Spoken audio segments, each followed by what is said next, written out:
Now, the rest of the story. Well, this is going to be the second to last video in regards to first cut down at the valley. We're hauling all the hay in today. I'm still got a little bit of the liquid fertilizer coming, and I should have that put on by tomorrow because they are calling for a chance of rain tomorrow night and Saturday. Not a lot, but I'll take what I can get at this point. We're getting to that time of year, albeit a little bit earlier than normal, where excuse me, we're getting dry, but not to where it's showing up on the crops, but it's definitely to the point where they could all use a drink. So right here with the name of the video, Father versus Son, my dad's loading hay. This was the first load of the day. That was the only load of hay that I hauled in. And here we are. I think this is the first load of hay that Dale brought in. It is the first load of hay that Dale brought in. And I sped this up by 8, and I didn't really take my time doing anything today because if I haven't said it already, we did 431 round bales down at the valley for first cut. That is a record, hands down. That comes out to a little over 3.5 bales per acre versus third cut last year. Say 2 minutes and 47 seconds dropped the bales off. Third cut last year, which for the last 2 years is third cut, is when I typically have been going down and cutting everything, and that only averaged not quite 2 bales to the acre. So once again, I can't say it enough. The second baler, it paid for itself already. And something else that we have new too, if you saw on Dad's skid steer and on the Bobcat, we're actually using bale spears. Picked those up this spring at a local dealership, priced appropriate, and really sped this along. I still like using pallets for even like loading the flatbed and everything. The only thing I'd change about the bale spears I have here is they're basically the same thing my grandpa had, but it doesn't have the back steel or the iron, like on the back end of a pallet, the bumper guard. I was picking these bales up. I don't have anything in the shed, I'm sorry, because it was so dusty in there I couldn't hardly stand it myself. And if you look off to the distance, I'm just about getting that is like the last bale or second to last bale. And the way we had these tractors running is I never really had to stop. I didn't have much time to stop. By the time I was done stacking one load of hay, the next tractor was coming up over the hill. I think the 7600, I know it's coming because I already watched this video. But that back iron, the bumper guard on the top of these tines would have been nice because I was actually scooping the bales up. I'd put them up on the face, scoop them up and pick them up, and I was able to put them 3 bales high in the shed, which in turn, if you tilt the bucket all the way ahead, so which means on the Bobcat, it's how you cheat. I can back out and tilt the bucket all the way ahead, and my front tires will come off the ground, but it allows the tines to, there's a 76, to slide out a lot easier, so I could stack so much quicker. They're bigger bales, they are heavier bales compared to what we were dealing with last year. I can feel it on the Bobcat. I mean, the 5-inch taller bales, it made a difference. And going through and zipping in and out of here was really nice, other than eating dust all day. And as far as the father versus son goes, what we were doing is how fast can you get the bales loaded or unloaded and not have anybody sitting around and waiting for you. And my advantage was the fact that the Bobcat is a set speed no matter how fast the engine's, it doesn't have a 2-speed transmission, so the speed that it goes at wide open throttle is the speed that it goes.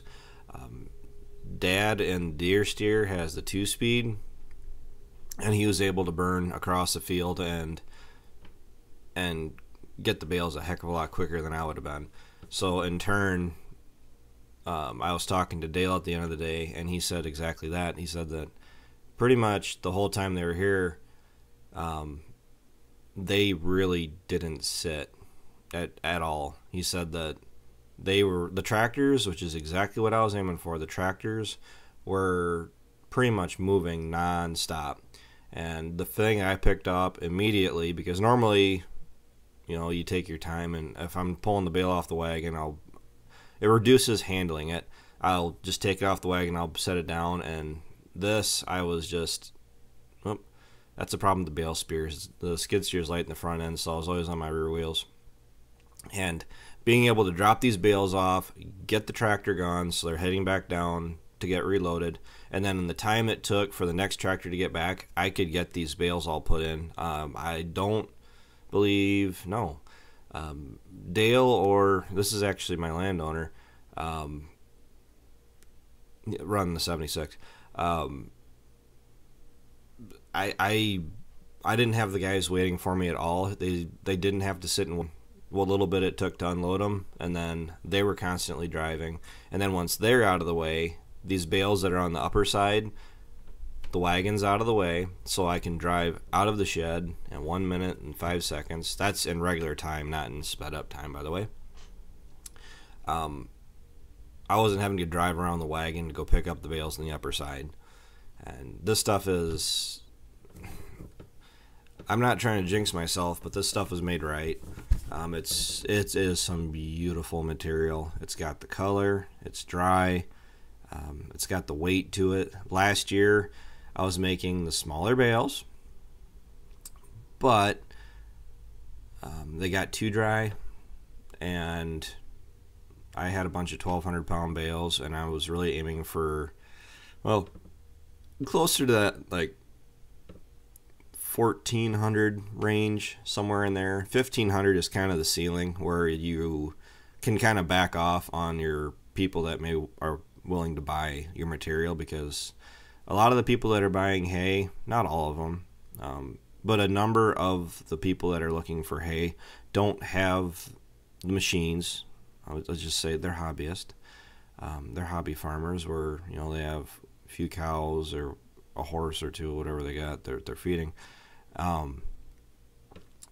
They don't typically splurge and buy the machines that are big enough to handle these huge bales. So, I mean, horse people, I don't know if I sell to horse people. I know this stuff goes to, it's goat farmers have bought it, horse people have bought it, dairy guys have bought it for heifer feed, and beef cattle guys have bought it for feed also. If it's going for cattle, it's usually ground up in a big tub mixer, and then it's fed out in a TMR ration to actually dull down their feed mixes, because their own mix with this just straight alfalfa is mixed too hot. So that's what I've been told. And being able to unload these wagons and shove the stuff in the shed right away was huge. I filled this red shed alone. I was able to fill that in right at 2 hours, and then I also filled the back side of the shed. So there was a lot more material here than I was originally counting on, by a fair margin, by quite a fair margin. I was hoping for like 300, 350 on the high end, and we blew past 300 bales, and we slid sideways into the 400 range. Now, in the last week or so, like including the preceding day or two before we came down to the valley, we made 501 bales between, well, we got a runner. That goes to show how nice and round this stuff is, right? And it doesn't really take much of a slope, and those things will take off. Excuse me. So I lost my train of thought. The bale caught me by surprise. And then once again, here comes the 46. We were actually loading the 46 heavier than we normally do with the flatbed, normally heavier than we normally do with the two bales on the top. Essentially just trying to be as efficient as we can be. And the 46 is actually a better mix for that. In the past, I always did the 76, but the 46, I have that 3-point hitch for hooking onto the stock trailers. That was made by a friend of mine I had back in high school. Well, he made it for their 4440. It's a different hitch design, and I can't narrow the top link on the 7600 up enough to actually have it level. It actually tilts back just a little bit. But on the 4640, I was able to tilt it back far enough that I wasn't running the hitch tilted back, or I wasn't having to worry about grinding the hitch on the stock trailer or on the flatbed off. It's an issue on the 76, and it's easier to raise and lower your 3-point when it's raising it level like it is.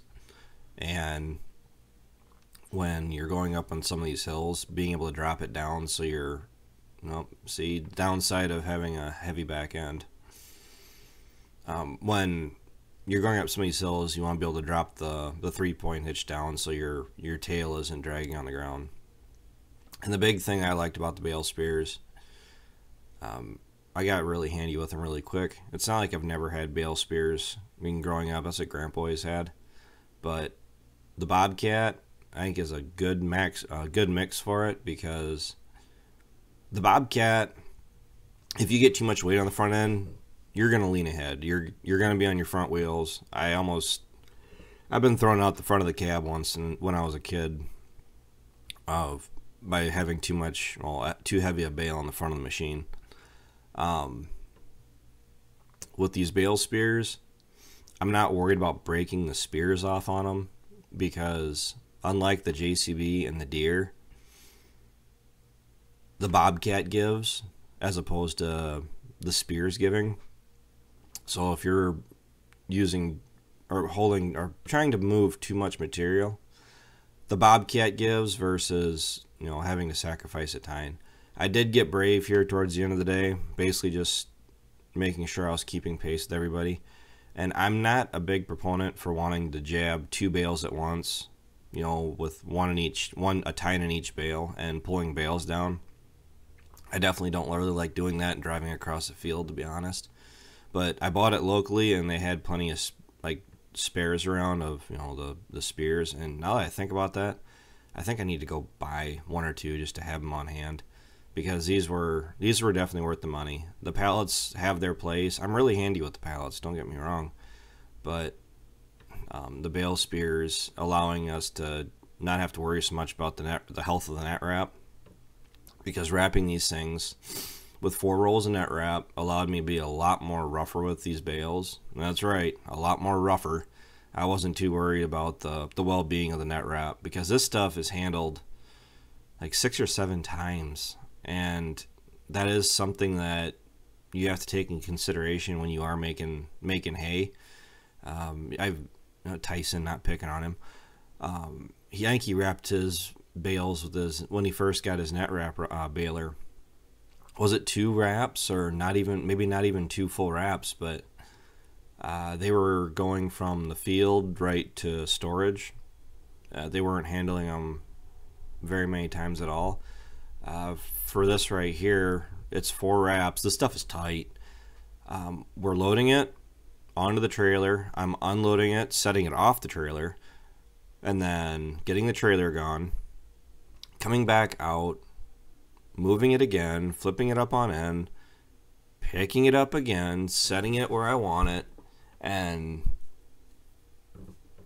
once again, when it goes time to sell it, to move it, I gotta pull it back out, drop it back down on its end, or on its side, load it onto the trailer, and then it has to get unloaded off the trailer. And then once it's loaded off my trailer, it's their problem now, not mine. So you can see that's not a tan line, guys. Well, there's a tan line right with my shirt, but I have a tan, but not that good. And this clip is actually in the second part of the day. It's right around noon. But we really didn't hold back. We had record production as far as being able to move this stuff. We've never moved anything more greater than 200 and some bales in a day, and we've doubled that essentially. 430 bales, and we started at 9:30 in the morning, and we were actually done by 5 o'clock this night. The fact that I have people that are willing to help like this, my landowner, I called him because I needed help. My Uncle Kevin was going to help, but I guess he had to watch his grandkids. So my landowner, I asked him if he wanted to drive some of the big tractors, and he jumped at the opportunity.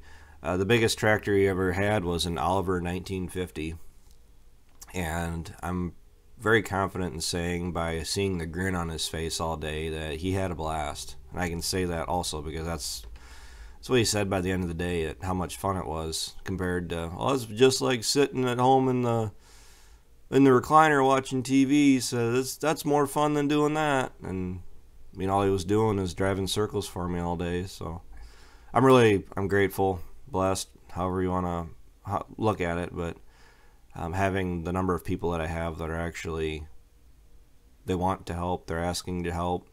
I mean, not the type of help where you're going to ask them to help every single day, but it is so nice, and it's a huge relief knowing that, hey, I need some help for a couple days, a few days, can you come, turn steering wheel for me? And they're willing to do it. That means a lot.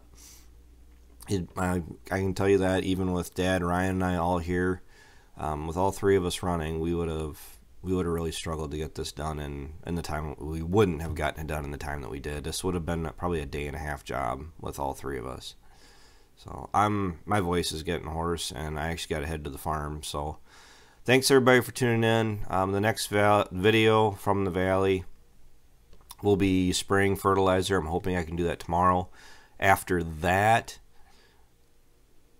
it'll be an update video at some point, because I got to spray it twice, by the way. But after that, cultivating will be done, and we get into like the summer doldrums, because we're busy from planting clear through first cut. We have pretty much the last of our actual first cut on the ground, alfalfa. Now we just have some of our waterways. We have our new seeding, and what do we have else? I think that's the majority of it. So I mean, the little snippets that are still on the ground yet, we can go through and probably do that in a day, maybe two. I mean, the waterways, yes, I do like to make them. They're tedious and they're time consuming, and it's one of those things that's taking a back seat, because I always made them because free feed. Well, I made 30 bales for that other guy that is currently sitting up at home for feed for my cows. I'm sitting good on feed. I'm sitting strongly on feed, not considering anything at the valley, but the stuff of my own that's up at home in the waterways yet, I'll be sitting fine for my cows. And then once we get a lot of those random snippets done, I got a bunch of posts and fences I want to work on, and I imagine by late July, first part of August, we're going to have the combine out already. We got to get to the 9770, and we got to do a bunch of work to that. And we got to get the bean head out, the corn head out, hook the bean head up, and make sure that it's going to work. I got to put some teeth on it yet, and the corn head, basically just go through it. The goal is to someday, it's not this year, Travis, the money, the outflow of the cash is coming to a halt, but we had those 360-degree,